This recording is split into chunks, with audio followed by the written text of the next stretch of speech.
In Britain, almost 70,000 people across all communities under the age of 25 consider themselves gang members. Gangs are real, because I'm out here, my opinion, that, man and my job out here every day and see bodies out here. In London today, there are said to be up to 4,500 people in close to 250 street gangs. If you just leave your house not knowing what you're doing, you're fucked. Increasingly, gangs recruit younger members as foot soldiers to use in their drug operations. Drugs is what gets us the money. Everybody right now with the money. Man are getting deaded out here for money. Because of the violence and murder through gang warfare, a constant supply of members are needed. You just grab like a 12-year-old, he just holds your food for you. My 13-year-old baby was groomed. Said I got to sell drugs for them till 9. The young members are then intimidated to do the bidding of the gang. They order things, like weapons and stuff. You're just a pawn in this game, and the guy who's at the top is calling the shots. In London in 2017, 25 teenagers were killed as a result of gang-related activity. They've taken away his life, and it's hard to understand why. Be in the wrong territory, getting killed. Be in a music video, getting killed. Defending the turf and reputation of the gang is a crucial and dangerous aspect of the lifestyle. I see what I'm walking up these stairs now, what do you think I'm gonna do? And they're standing there, look, I'm like, and they're just dead in that hair, man. Gangs are now emerging from the big cities and infecting the suburbs. It's full of green, but there is dark corners to every area. And gang culture is now a threat to every community in the UK. You can live in the poshest area in society, but trouble will always be around you. Across Britain, families from all backgrounds and walks of life are being destroyed. This is not the same as 10 years ago. We need to now wisen up to what's really going on out there. And to get the inside story from real gang members, we gave them cameras and allowed them to film their own lives, telling us what it's really like on the streets of the UK today.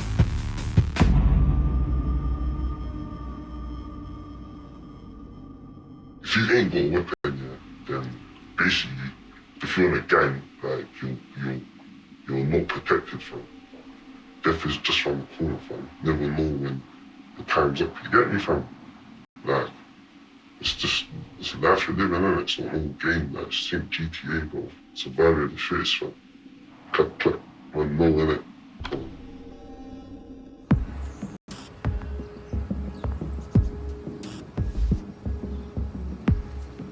Young people in London are at the centre of a gang crime epidemic. And it's not just inner city areas that are being affected. Croydon in South London is one of the capital's largest boroughs. But despite its suburban setting, with 472 victims, this South London borough had the highest rate of serious youth violence in the capital for 2017. Croydon is not safe for any young person, to be honest. If you're living in Croydon and you're talking to the wrong people and you're going to the wrong places, then it's not safe for you whatsoever. You'll become a target due to the fact that you're just living in Croydon. One young gang affiliate has agreed to speak to us. His identity is protected as he fears for his life. Especially with all the deaths that have been going on. Anyone can be a target. Any youth in Croydon can be a target. It doesn't matter where you live. You can live in the poshest area in society, but trouble will always be around you, especially in the generation of now. People will attack you without even knowing who you are.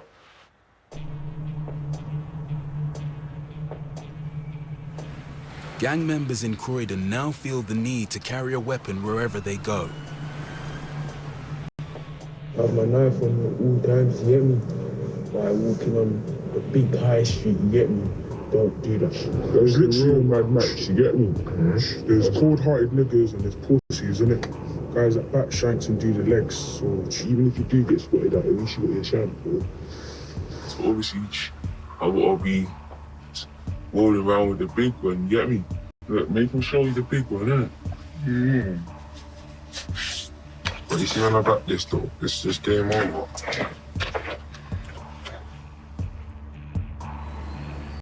Much of this violence can be traced to a postcode war between the rival Croydon gangs of CR0 and CR7.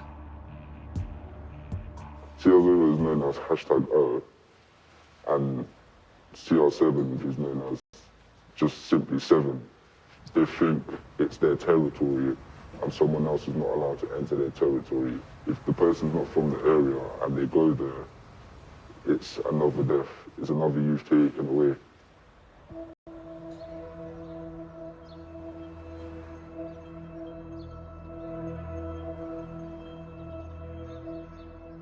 On August 8, 2017, 15-year-old Jermaine Gopal was killed as a result of an escalating postcode war. You don't even need to be in a gang these days in order to get caught up in anything. He was just somewhere where he got caught up in a situation which shouldn't have happened in the first place. Jermaine was walking home in the postcode of CR7 when a gang from the rival postcode of CR0 mistook him for one of their enemies. He was stabbed multiple times and died from a stab wound to the leg.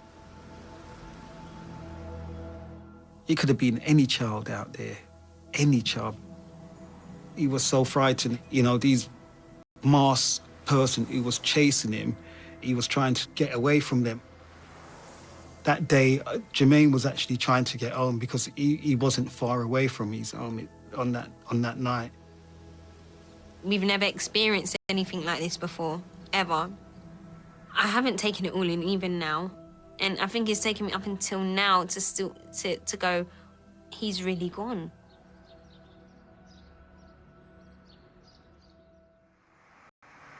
That's how you spell Jermaine's name? Yeah, Jermaine. And he was 15? Yes. If you feel up to it today, what I'd like you to do now is to select a coffin for him. Okay. Yeah. You can see by the amount in the book there are quite a few to look through. So 5 weeks after Jermaine's death, his family must finalize his funeral arrangements. Jermaine. This one's nice, I think. That one, I like that one. That's a nice coffin, that is. That's nice. Planning my brother's funeral, Jermaine's funeral, it was too much on my dad and too much on my mum, too much on the family. So, you know, you put on a brave face, but you hide your emotions and your feelings. You break down. Sometimes I couldn't control it. I did cry, you know, a few times in the meetings, but you have to just stay strong. You have to.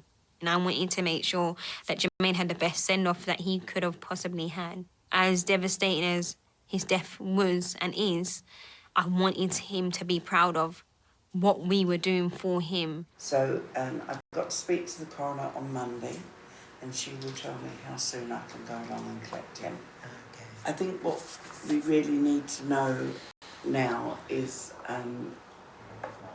what Jermaine looks like.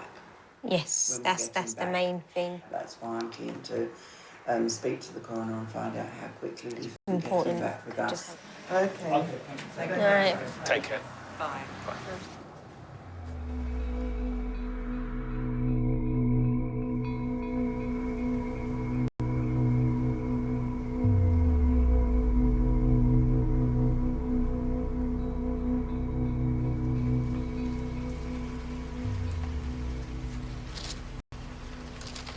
I tend to go for bright flowers when I get them because it's really just a definition of my brother's character. Like, he was very vibrant and he was very happy all the time. This is where he got killed. So he was laying across here like this. So his head was over here. And because he's quite tall, his leg was halfway on the road here. That day was the worst day of my life. I went straight down to the scene. I telling the police officer, it's my brother, this is my brother, I need to see him. And they called me over and they kind of dropped those dreaded lines to you. You know, we've done everything we could. And then they said, your brother's gone. And that's when I kind of just switched off. Like, I switched off to the world, like I just dropped on the floor and started crying.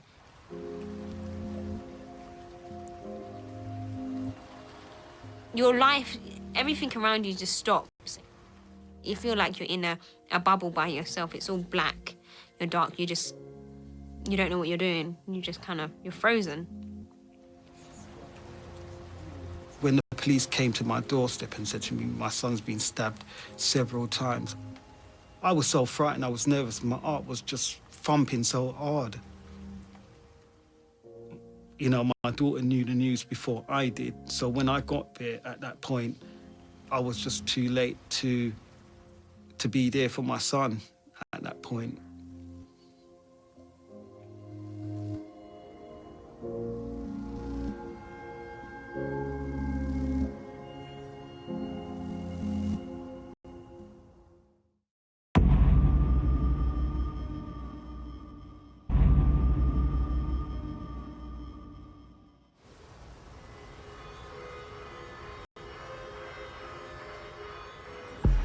In Britain today, young people continue to be lured into gangs. People are brought into gangs in different ways. If you're not living a very good lifestyle and you want to look up to someone, you get called in by an older, and whatever the older say and do, they have to follow their footsteps. For example, selling drugs, carrying weapons. Some people see it as a way of living an easier lifestyle, having all the big cars, having all the nice women, making all the money. What's the point getting £8.50 an hour? When you could be getting like £100 an hour. £100 an hour. Or £200 an hour. That's how you're doing it. So I'm gonna make this in a couple hours. When I was making £8.50, you'll imagine spend that.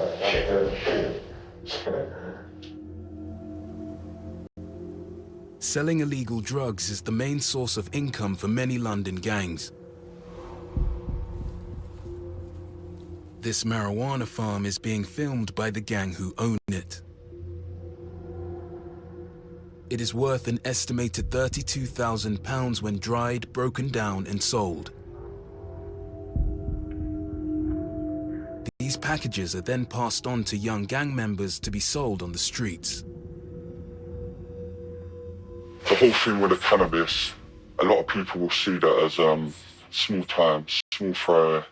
With the weed thing, but if you grow a plant a seed, 3 months later, 20, 30 grand here and there, big dough. Those who sell on the road are at risk of violent robberies or worse. How all this shit works, how the whole black market, violence is a tool that is needed with this shit. You can't do this fuckeries without violence. Violence comes with it, that's it. Where even if you're selling just weed or whatever, violence is there, always, always. A weapon is always a necessity. Literally, I'm not afraid for my life, because I've got this, you get me, and I know how to use it. Rambo, 15 inch, you get me, devilish. In the London suburb of Croydon, knife crime is all too prevalent, with 4 stabbings occurring every week in 2017. In Croydon, you can be the youngest person and you can carry a knife. Nowadays, there's people who are still in primary school and carry a knife. Most people, for example, year 8, they carry knives in Croydon. It's mostly because of the elders, to be honest. There's certain elders that will send the youngers out to go and do silly stuff, to go and do the dirt as they stay on the streets. So in order for them to do that, they'll have to carry a weapon, regardless of what it is. Obviously, it's just how the streets are, you get me?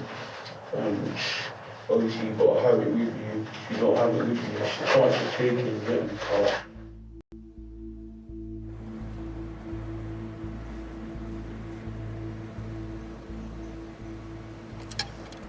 Rest in peace, Jermaine. The life was taken away. It was snatched away, Jermaine. But you know what? We're here today, you know, to just keep the fire blazing for you, my son. One young casualty of the gang warfare on Croydon streets was 15-year-old Jermaine Gupal. To know that it's happening in Jermaine's community and just at the shops where he used to just go and buy his sweets and his snacks. You know, young people see this and, you know, they're frightened. Jermaine came from a good home, and obviously this could have happened to any child, to be honest. Not just solely my son, but it could have happened to anyone. Jermaine lived in the postcode of CR7. He was attacked by a gang from the rival postcode of CR0. My son was actually in his own area, and Jermaine wasn't the actual target point of these boys. It was anybody who they saw, anybody who they believe lived in the area, or somebody who they feel was part of the area. Jermaine, he wasn't caught up in gangs. He was just a 15-year-old boy enjoying summer holidays. And you would naturally assume if you're not in a gang and you're not selling drugs, nothing will happen to you. That is completely not true. The circumstances surrounding his death are well known to one young gang affiliate in Croydon. If you look at Jermaine, he wasn't a gang member. He did not do gang activities. He didn't sell drugs. He was simply a friend of a friend that was part of a gang. He was just in the wrong place, at the wrong time. He was seen by a rival gang member who saw him as an easy target, so they went for him and took his life. Whether you're part of the gang or not, if they see that you are around the rival gang, they'll make you a target. Jermaine, it doesn't justify the reason why his life had to be taken away. He was just very unfortunate.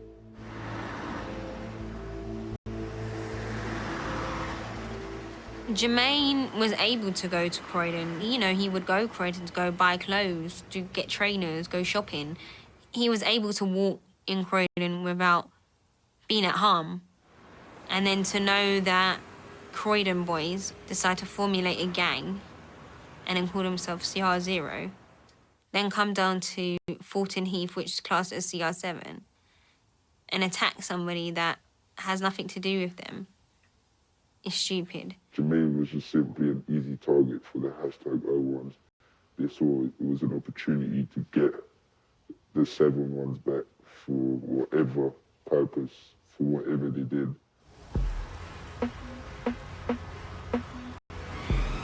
The rival postcode gangs taunt each other using social media.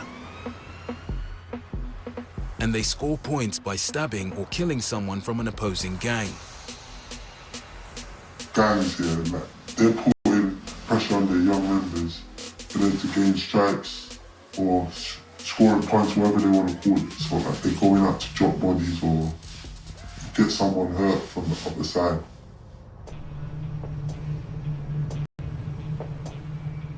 On the night of Jermaine's murder, 5 people from the CR0 gang drove into CR7 on the lookout for one of their rivals.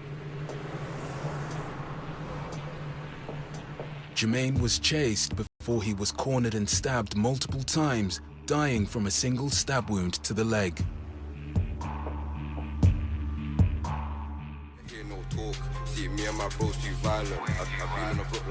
One of the CR0 gang involved in the murder was Junior Simpson. Lyrics from his music videos were used to taunt rival gangs, predicting a future attack.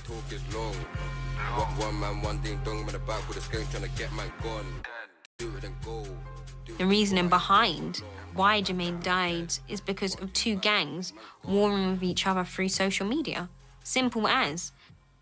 It pushes them to do more and more and more, and that's when it escalates until someone actually does get killed.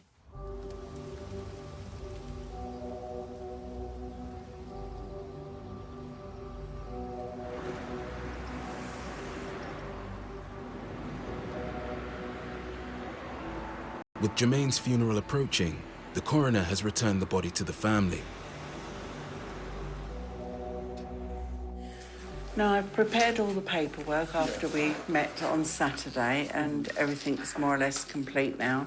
So I just need a few signatures from you. Before I do that, the one thing I do need to talk to you about is Jermaine. Unfortunately, because he has had 2 postmortems, and it has been some time now since he passed away.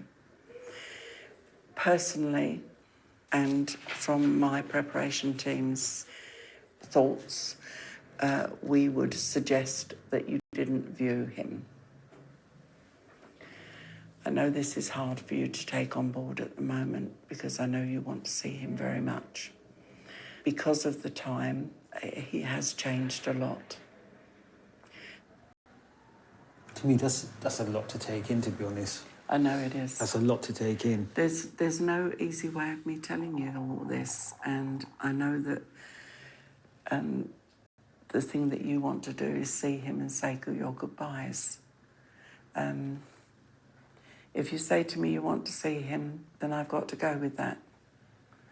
But I would much rather you remembered him as he was. Because he had 2 post-mortems done on him, is that what's sort of like done this to his body, or what? What is it? So that is because of the 2 post-mortems? Yes. Okay.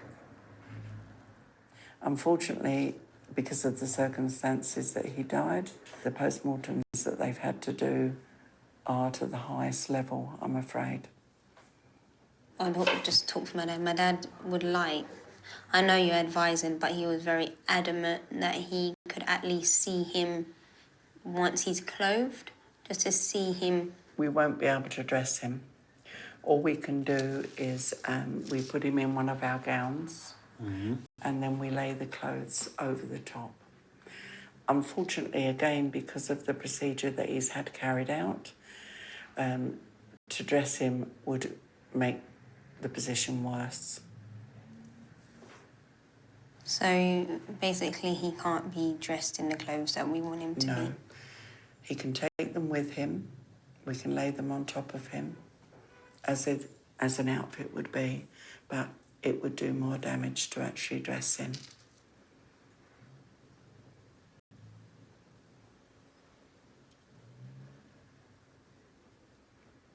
Being told that we couldn't dress my brother in the clothes that we wanted to dress him in because of the time that they've kept his body for, and the condition of him was hard, you know.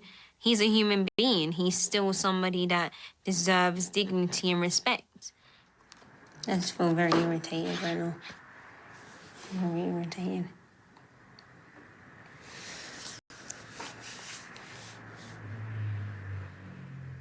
Do you still feel like you want to see him?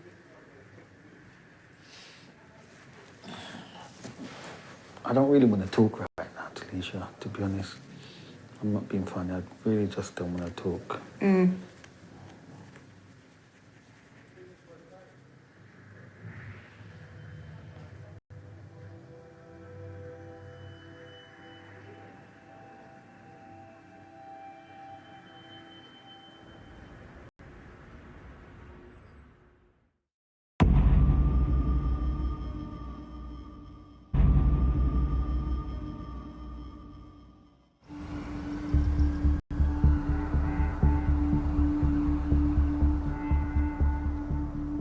In the suburbs of London, violent postcode wars are fueling unprecedented levels of violence and killing. Guys in the other circle, they would not give a fuck about us if one of our guys were to die right here now. So I'm saying the same for them. I don't give a fuck about them. Only way to keep your way safe on these roads, make sure you have your best on you. Your 1, 2 little flicks. Always stay safe on these road doors. Never make sure man thinks they can come try this.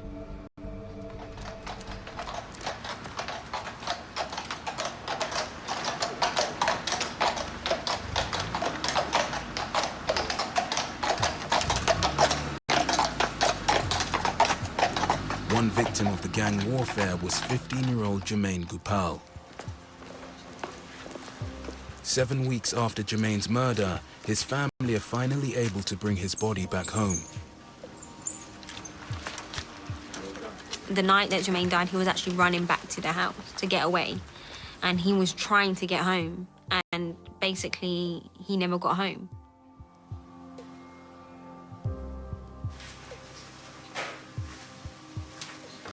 All I wanted was that day for Jermaine to come back to his house, his room, where he used to sleep in his bed, because he loved his house so much. You know, that's the place where he was brought up from. He was a baby from 0 age, so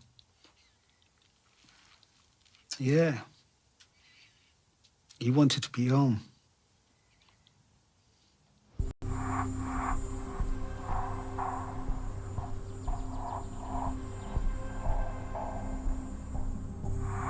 Jermaine was caught up in a gang war that contributed to the murder rate in the capital, increasing by 44% in the past year alone. Anyone can just, you roll around with a shank, the neatest youths could have a shank on them, you get me? It's how it is. Plus, there's postcode wars that now, you get me? Then individual wars that now, you get me? So you don't know who to trust.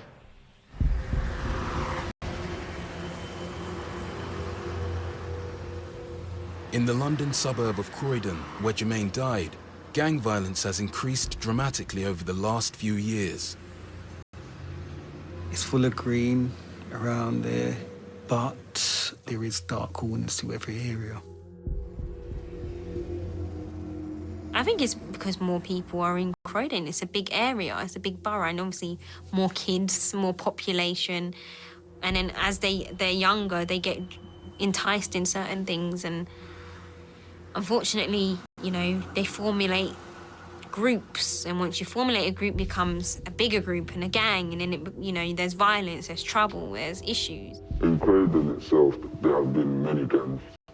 Croydon is a place where, if you don't have a plan for yourself, the correct plan of where you want to be when you hit the age of 18, 19 or 20, then Croydon's not the place for you. People are getting killed in broad daylight, and it's becoming like a normal thing now. And kids are walking with knives on the road, not just in Croydon, and all over the country, and it's becoming a normal thing. With gang violence escalating, knives are no longer the weapon of choice. Guns are now widely available to suburban gangs. It's easy to get hold of, like, knives, innit? Like, think about it, you can go to a power shop or like a corner shop, buy a knife for like £2, couple pound, and that. Yeah, it's kind of easy, and like, still. Obviously, like, a burner and a strap on that man's to, like, roll man, innit? Like, to just get me, obviously, you know someone, you can get that, because, man, them are dropping out there every day, and like, see bodies out there, cause. So, like, raw, it's a battlefield for them. As living in a war zone, fam. It's just, no one ain't talking about it, fam. Come on, like, you see what man's wearing, fam. Like, what's man wearing out here, fam? And you think man's got this thing on for show and that, fam. Like, you think man's got these things, like, it's a game and that. And man's playing out there, cause come on, fam. Like, the changes, obviously, it's just been, like, dramatic changes, and like, everything changed. Now, every day, man's got a thing in it. Like, it's not that no one ain't got a thing. It's just an everyday thing, in it. It's just like a phone. You get me your keys. Like, you're not gonna leave home without that. You see me? Man's got that 24/7.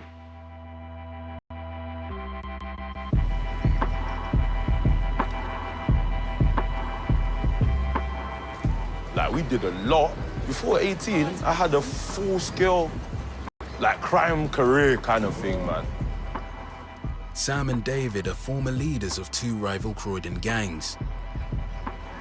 Croydon's very different now, actually, I must say, man. It's getting worse. Worse, exactly, yeah. Like, in some way, we had, like, a code of conduct. Like, we used to still fight with our hands. Hands, yeah. You get what I'm saying? But now... everything's going out of hand now, isn't it? Yeah. They have seen firsthand the changes that have affected the area over the last few years. Of course, you know, looking at this cycle now, a lot's changed now. Yeah.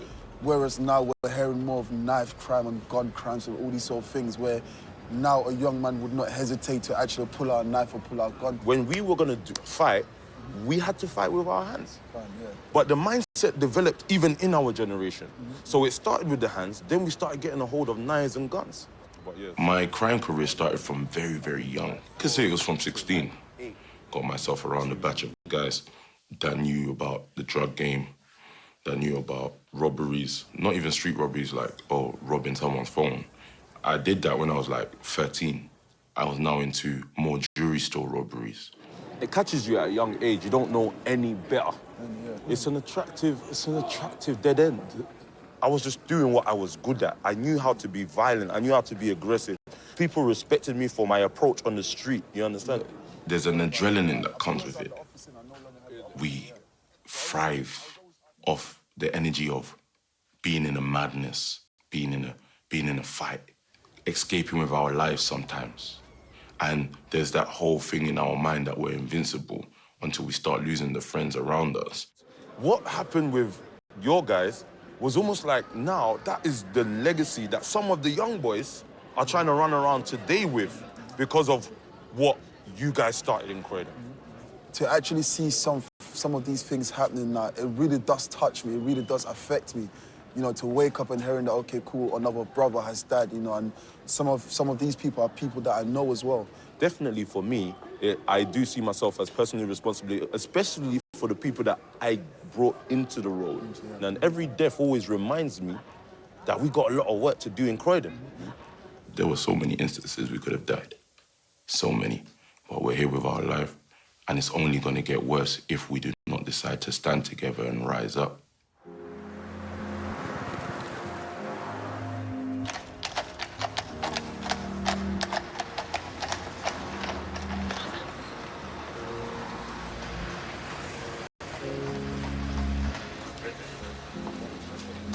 "15-year-old Jermaine Goupal was one of 25 teenagers stabbed or shot dead in London in 2017. For one final time, his family and friends gathered to remember him.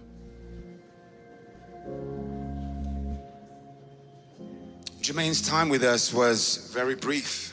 No father, no mother, no family should have to face this kind of tragedy and trauma.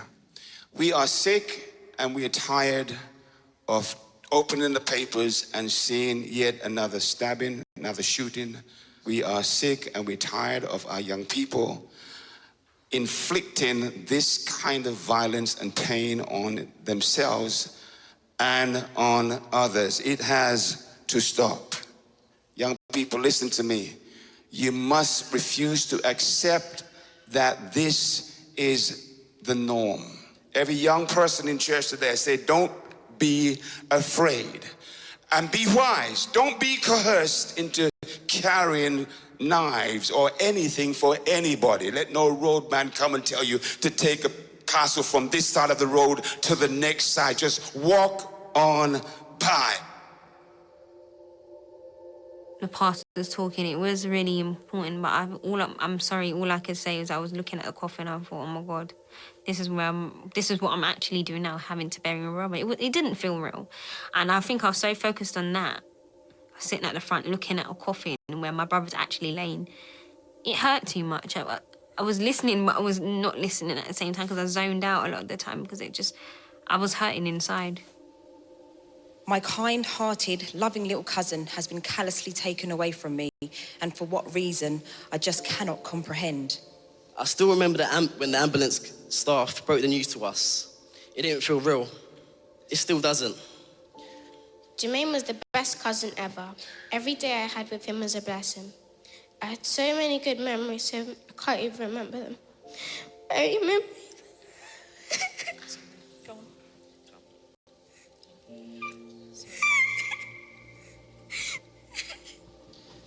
He was a blessed child. We just live in a world that's just... The innocent are dying. And it's not fair. It's not fair.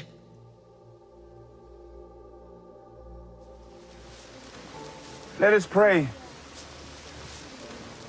Father God, as we release now from our hands our son, our brother, our beloved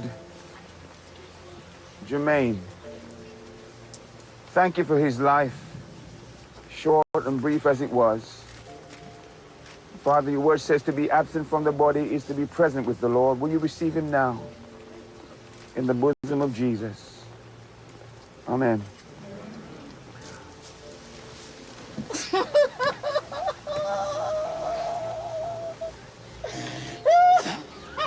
We therefore commit his body to the ground, earth to earth,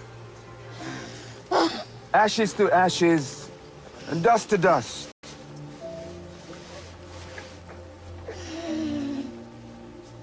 For any parent, any person to go through that pain, I wouldn't want, like, my worst enemy to go through that.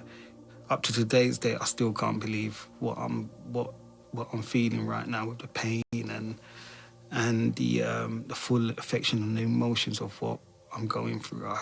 You know, it's overbearing, to be honest, very overbearing.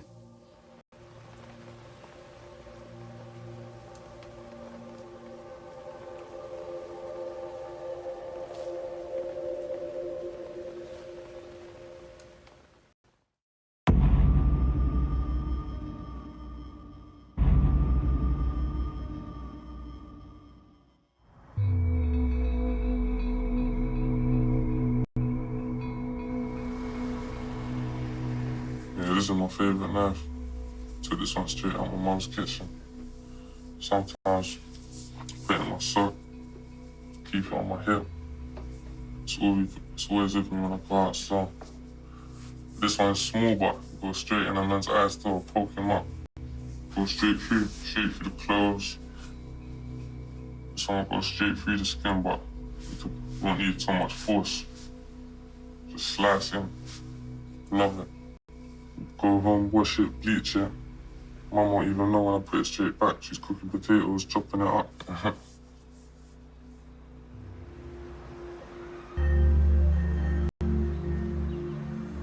In the London suburb of Croydon, the fight to eradicate gang culture and violence has begun.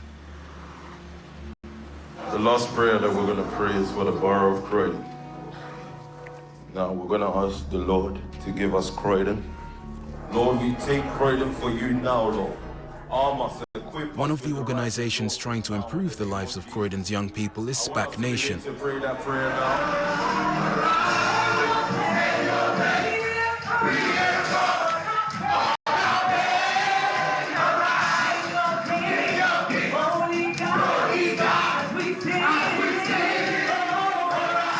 Their unique approach to church services has brought them a large following of young people.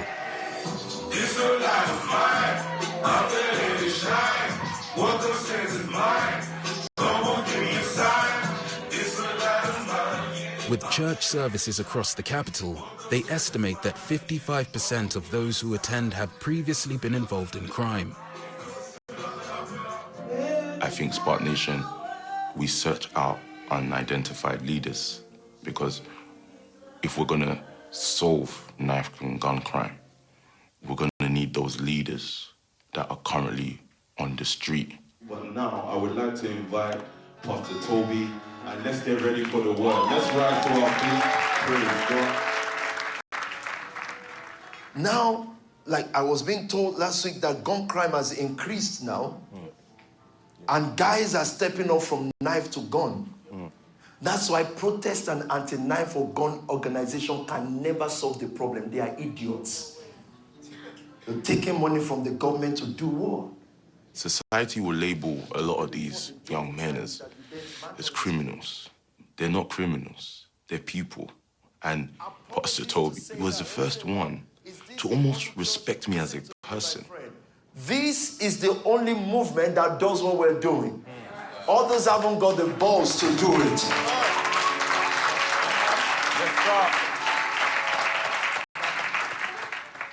You go to a church where the pastor is white. His wife is white. His leader at the top in another country is white. He doesn't know where you're coming from. He doesn't understand your pain and your fight in inner city Croydon. I believe prove that we can actually change society. My adrenaline is in achieving the impossible, to be honest with you. And that is to see Croydon's young people from my cultural background change their life around.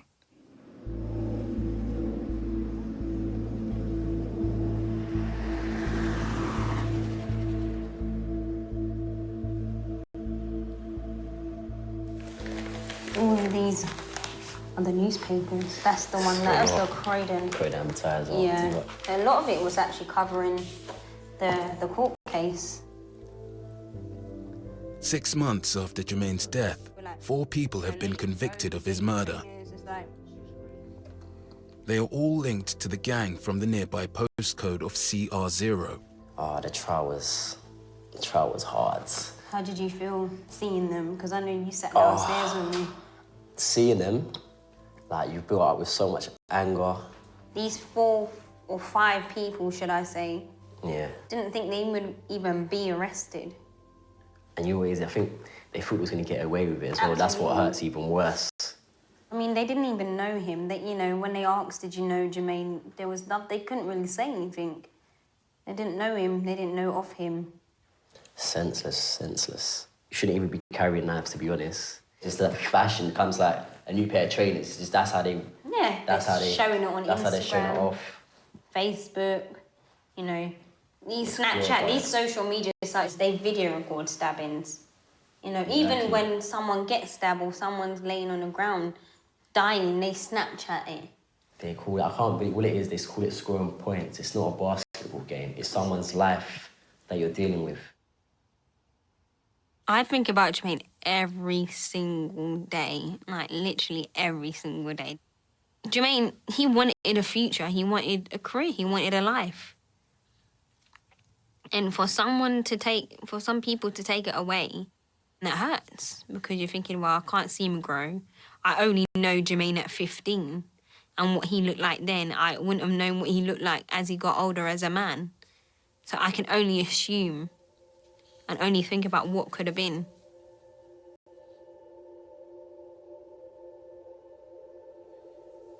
My son was gone. I lost my son because of these people. And to be honest, I haven't moved on. I'm still where I am in that small little hole of mine, just trying to get through on a day-to-day basis. But the verdict means nothing to me at the end of the day. If they do their sentences and eventually they come out, they've got their life still, but I haven't got my son. That was my only son. It will never bring my son back.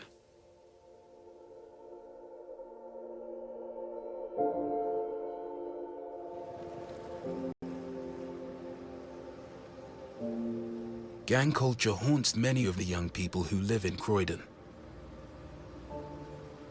Less than 3 months after Jermaine's murder, another teenager is killed in the local area. 17-year-old Michael Jonas is stabbed to death in a park.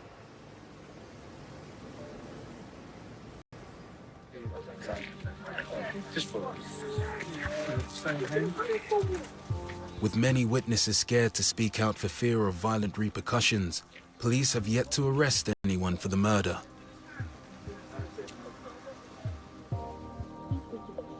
For the family of Michael Jonas, the long journey of grief has only just begun. Service for Michael Anthony Jonas. Oh, sorry, come on.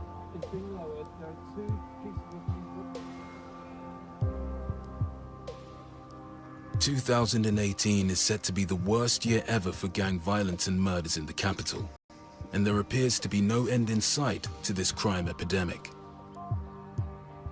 The gang life, it has taken over the Croydon borough. No matter how much you try, the knife crime, the gang violence, honestly speaking, I don't think it can ever be stopped. I was selling heroin at the age of 14. A gangster guy will come up to your yard, shoot your mum in the face and your kid, and I realised at that point when I met these kind of guys in jail, that wasn't me. You're doing this for drugs? You're doing this for your area? Do Do you know how stupid that sounds? This is the culprit that caused the hole in the rectum, probably a sword, going through your thigh, through your buttock, into your pelvis. He got killed, and a lot of the younger kids now saying, yo, he went out like a G. I'm like, you fucking idiot. He's a 17-year-old kid who's